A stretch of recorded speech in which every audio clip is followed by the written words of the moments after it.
the Philadelphia Eagles just made one of the biggest moves of the 2026 NFL Draft. But the reaction to this trade has been a complete disaster. And now it looks like Howie Roseman might actually be the one paying the price, with reports saying he's already been fired. And when you realize there's over $100 million tied to this move, it starts to make a lot more sense. On Friday night, day 2 of the 2026 NFL Draft, Executive Vice President / General Manager Howie Roseman acquired outside linebacker Jonathan Greenard and a 7th-round pick in 2026 from the Minnesota Vikings in exchange for a 3rd-round draft pick this year, 98th overall, and a 3rd-round pick in 2027. That alone would have been a notable headline. But then the financial details emerged. Greenard and the Eagles had reached agreement on a 4-year, $100 million contract extension, according to Adam Schefter. $100 million, 2 3rd-round picks gone, for a player coming off a season where his production dipped as he recorded 3 sacks in 12 games. Now let that sit for a second, because when this news broke, the internet did not hold back. The phrase disaster started trending in connection with Roseman's name. Fans pointed to the sack numbers. They pointed to the injury. They pointed to the age. Greenard will turn 29 years old in May. They called it the kind of overpay that gets general managers fired. But here's the thing about that 2025 season. Jonathan Greenard's 2025 season came to an end because the outside linebacker had battled through a shoulder injury, but underwent surgery after re-aggravating it at Dallas on Sunday night. He didn't just fall off a cliff. Greenard had been dealing with a left shoulder injury since Week 10. The man was physically compromised for the final stretch of the season, and he missed Minnesota's final 3 games with a shoulder injury.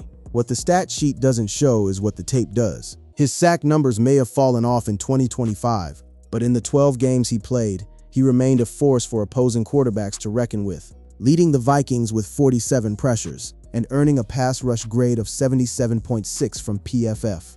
Those are not the numbers of a washed-up player. Those are the numbers of a guy who couldn't finish at the quarterback because his shoulder was failing him every time he tried to bring someone down. The sack number 3 is the one people fixate on, and understandably so. But football is not played on a spreadsheet.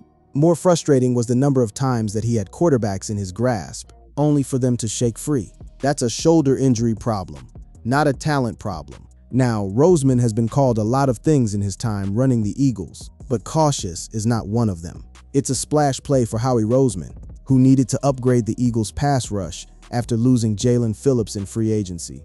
The Eagles had a gaping void on the edge, and Roseman decided the draft was the moment to fill it.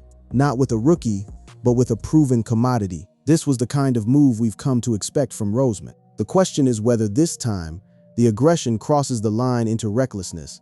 And to understand that question, you have to understand who Jonathan Greenard was before that shoulder gave out. Jonathan Greenard's story doesn't begin in Minnesota or Philadelphia. It begins in Hiram, Georgia. Greenard grew up in Hiram, Georgia, and attended Hiram High School, where he played basketball and football. As a senior, he was named the 5A Regional Defensive Player of the Year. He wasn't a 5-star recruit or a household name coming out of high school. Rated a 3-star recruit, Greenard committed to play college football at Louisville over Kentucky. At Louisville, he started as a reserve and slowly worked his way into the rotation. He was a key reserve at linebacker as a redshirt freshman, recording 22 tackles, 7 for loss, and 2.5 sacks, along with 2 passes broken up and an interception, which he returned 42 yards for a touchdown. It was promising, but he wasn't exactly a blue-chip prospect yet. The real transformation happened when Greenard transferred to the University of Florida. In a single season with the Gators, he announced himself to the football world in thunderous fashion. He appeared in all 12 games in his lone season with the Gators and led the SEC with 9.5 sacks and 15.5 tackles for loss, while adding 52 tackles, 3 forced fumbles, 4 pass breakups, and a fumble recovery return for a touchdown.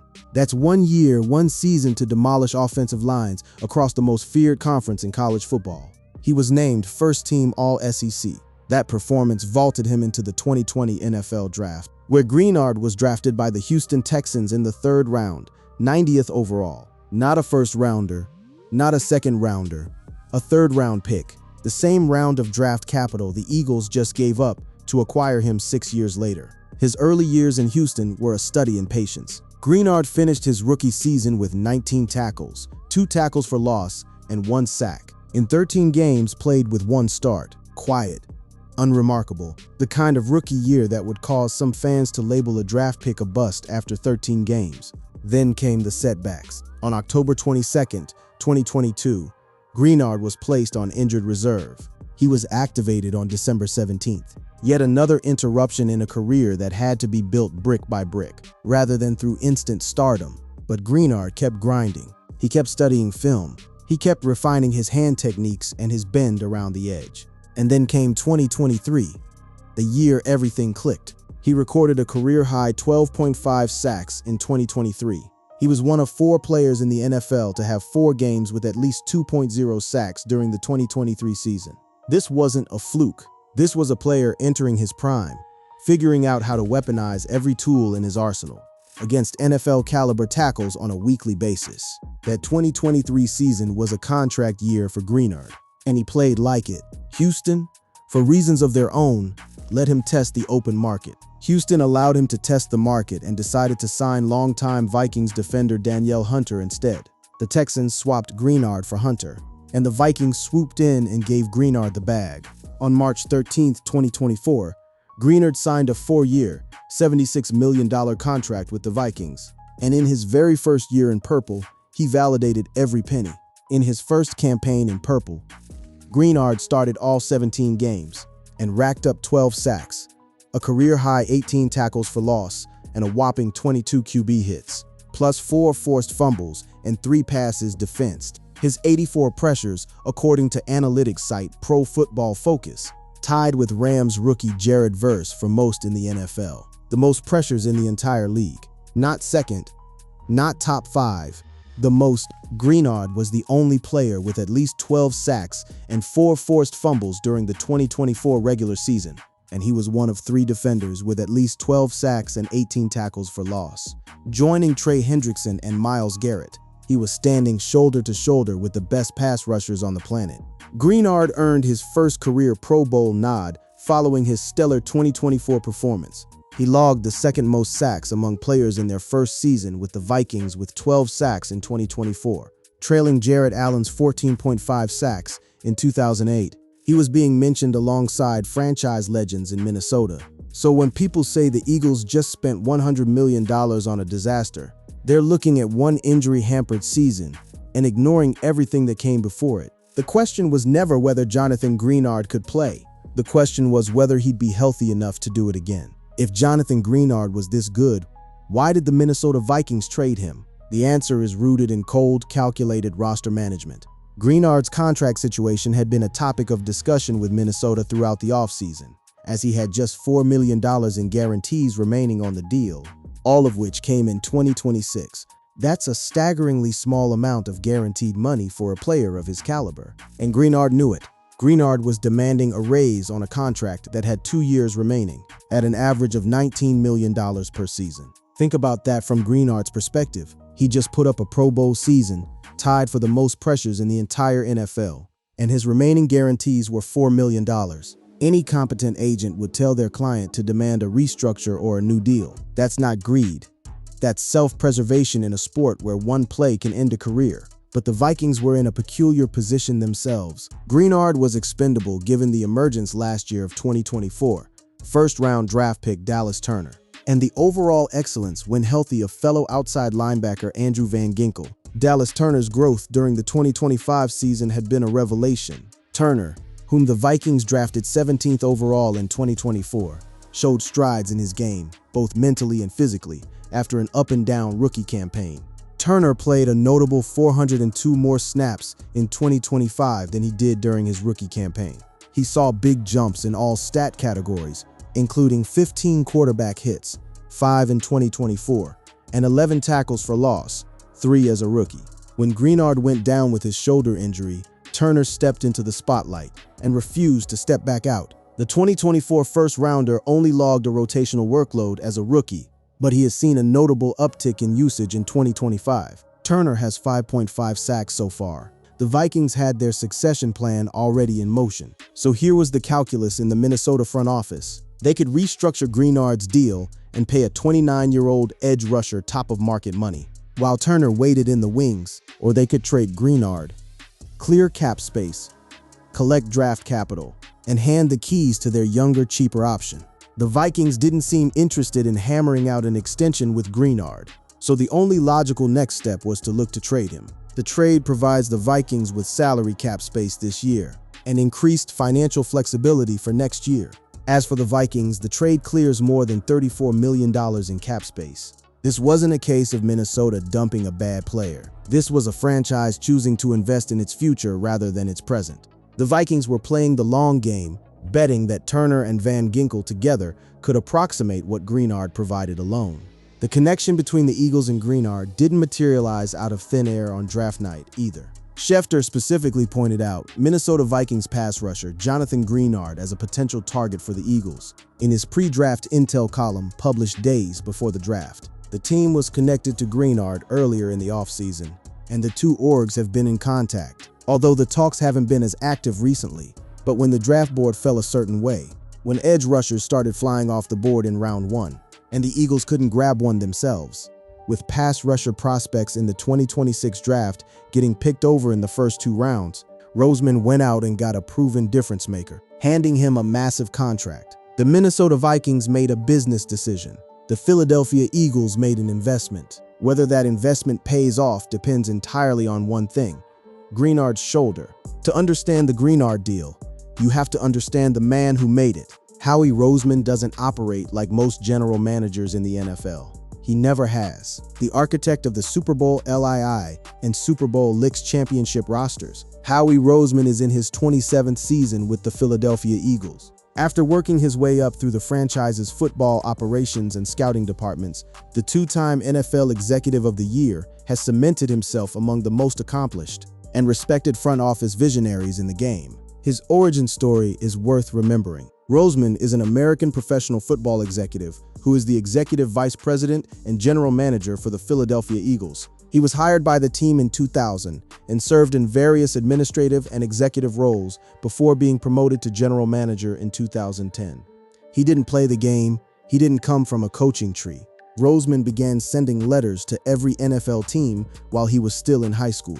That's who Howie Roseman is. A man who willed his way into the NFL through sheer relentless persistence. And that persistence has defined his entire tenure as general manager. Howie Roseman didn't take long to establish himself as a deal maker. Before his first pick as the Eagles' general manager in 2010, he moved up 11 spots in the first round from 24 to 13 in a trade with the Denver Broncos, sending back the Eagles' first-round pick and a pair of third-round selections. With the 13th overall pick, the Eagles chose defensive end Brandon Graham, now a 2-time Super Bowl champion and franchise legend. That trade was criticized at the time. People said Roseman gave up too much. People said Graham wasn't worth it. Brandon Graham went on to play 14 seasons in Philadelphia, strip-sacked Tom Brady in Super Bowl LII, and became one of the most beloved Eagles of all time. And the pattern just kept repeating. Remarkable trades include acquiring star players like Jalen Carter, A.J. Brown, and Devonta Smith through smart draft day deals. Each one required nerve. Each one required giving up assets. Each one was second-guessed at the time. In 2022, Roseman traded away picks to Tennessee on draft night to land A.J. Brown, a deal that transformed the Eagles' offense overnight. In 2023, he traded up to grab Jalen Carter, a player many believed was the best overall talent in the draft. In 2024, he drafted Quinyon Mitchell and Cooper DeJean, 2 players who became first-team All-Pro in their first 2 seasons. In 2025, Roseman became just the 7th general manager in history to have each of the first 2 picks from the same draft class collect first-team AP All-Pro distinction within their first 2 seasons. Mitchell and DeJean were also the first such pairing to accomplish that feat after contributing to a Super Bowl championship. The results speak volumes. In his 12 seasons with roster control, Roseman has flourished as the winningest general manager with the highest combined winning percentage in franchise history, constructing 9 playoff teams that have achieved 6 division crowns, 3 conference pennants, and 2 Super Bowl championships. But even the great ones can stumble. Not every trade has worked out. Andre Dillard was a first-round miss. The Eagles traded up for Dillard, though what they parted with was ultimately negligible in the long run. Dillard was supposed to be the next great Eagles tackle. He wasn't. The heir apparent at left tackle, Dillard started just 4 games as a rookie. and missed the entire 2020 campaign due to a torn biceps. And Jalen Reagor, the first-round pick that haunts every Eagles fan's nightmares, was selected one spot before Justin Jefferson in the 2020 draft. Roseman has earned the right to take big swings, but every big swing carries the risk of a big miss. And with $100 million attached to Greenard's name, this is one of the biggest swings of his career. The context of this specific deal matters too. The Eagles had hoped to re-sign Jaelan Phillips in free agency, but they were outbid by the Carolina Panthers. The Eagles did it at a cost savings because while they're spending $100 million on Greenard, the Panthers signed Phillips for $120 million over 4 years with $80 million guaranteed. Roseman pivoted. He couldn't get the guy he wanted, so he went and got a better one, at least on paper, for less money. And what Greenard walks into is an Eagles defensive front that is already stacked with talent, adding him to a front that includes Jalen Carter, Jordan Davis, Moro Ojomo, Nolan Smith, Jalix Hunt, and Arnold Ibikadi keeps Philly's defense menacing for defensive coordinator Vic Fangio. This isn't a team asking Greenard to be the entire pass rush. This is a team asking him to be the missing piece. So here we are. The Philadelphia Eagles have traded 2 third-round picks and committed $100 million to a 28-year-old edge rusher coming off shoulder surgery. The title of this video calls it a disaster. Some analysts are calling it a steal. The truth, as it almost always does, lies somewhere in between. But the evidence leans in a direction that might surprise you. Let's start with the money. As for the extension, Greenard playing on a $25 million average annual salary is a borderline bargain. In a league where the edge rusher market has exploded, $25 million a year for a former Pro Bowler with 38 career sacks is not an overpay. Greenard agreed to a 4-year, $100 million contract extension, including $50 million in fully guaranteed money. Half the contract is guaranteed.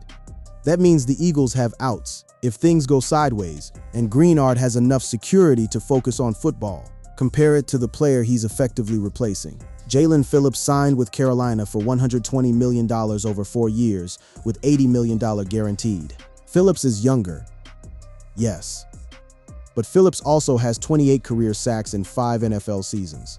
Over the last 3 seasons, Greenard has 27.5 sacks, 15th most in the league. Phillips has 12.5 over the same period, 82nd most. Greenard has been more productive in a shorter window, and he costs $20 million less in total value and $30 million less in guaranteed money. Now, let's talk about what Greenard adds to the Eagles' edge room specifically. Greenard adds desperately needed pass rush ability to an edge room that doesn't have much, beyond former first-round pick Nolan Smith, who had just 3.0 sacks last year after an outstanding 2024 season, and Jalix Hunt, who had 6.5. Nolan Smith showed elite potential during the 2024 Super Bowl run with 4 playoff sacks, but couldn't sustain it through a full season. Hunt is a developmental piece. Neither is a proven consistent #1 edge threat. Greenard is when healthy, and that's the operative phrase, when healthy. Vikings head coach Kevin O'Connell stated, "It's a pretty standard kind of shoulder injury that should allow him to have a pretty routine procedure and be back on his way to being 100% and ready to roll." The surgery happened in December 2025. That's over 4 months of recovery before the Eagles need him on the field. Standard timeline, standard procedure. The draft capital cost was real but not crippling. The Eagles traded the number 98 overall pick in this year's draft and a 3rd rounder in 2027. Well, the team is likely to receive a 3rd round compensatory pick after losing Phillips, so they'll soon recoup some of the capital they just lost. The comp pick math means the Eagles essentially traded 1 net 3rd round pick for a Pro Bowl edge rusher. That is, by any historical standard, a reasonable price. ESPN's Seth Walder gave the Eagles an A- for the move. He specifically points to the fact that they're getting Greenard for less than the player he's effectively replacing. It's fair to say that the Eagles are getting a legitimate top edge rusher and a major upgrade over Jalix Hunt to pair with Nolan Smith Jr. The trade compensation is real. 2 third-round picks is nothing to sneeze at, but they are getting Greenard at what I consider a well below market price. And then there's the Roseman factor. The draft weekend trade for Greenard is Roseman's 3rd such veteran acquisition in the last 5 years. In 2023, the Eagles traded for DeAndre Swift, the former Detroit Lion, on day 3 of the draft. The previous year, they acquired A.J. Brown from the Tennessee Titans on the first night of the draft. The A.J. Brown trade was criticized too. Brown had off-field concerns, he was expensive, and he proceeded to become one of the best receivers in the NFL for the next 3 seasons in Philadelphia, helping the Eagles reach 2 Super Bowls. Has Howie Roseman been fired? No. Has he made a disastrous decision? The evidence says otherwise. Roseman designed one of the greatest rosters of the salary cap era in 2024. The Eagles have played in 3 Super Bowls over the past 10 years, winning 2 of them. The man has earned the benefit of the doubt with a track record that virtually no active general manager in football can match. The $100 million Greenard deal is a calculated gamble, just like every other blockbuster move Roseman has made. It carries risk. Greenard's shoulder could flare up again. He could decline with age. The sacks might not return to double digits. Those are all real possibilities. But the idea that this deal is a disaster, that Roseman should be fired for it, doesn't hold up when you actually examine the numbers, the context, and the man's history. If Jonathan Greenard returns to even 80% of his 2024 form, the Eagles will have the most terrifying defensive front in football. Jalen Carter collapsing the pocket from the inside, Jordan Davis eating up blockers, Nolan Smith and Greenard screaming off the edge, Vic Fangio calling the plays. That's not a disaster. That's a nightmare for every quarterback in the NFC. The title says the Eagles fired Howie Roseman. In reality, the Eagles just watched him do what he's been doing for over a decade, making the move nobody else had the nerve to make, and betting that he's right one more time.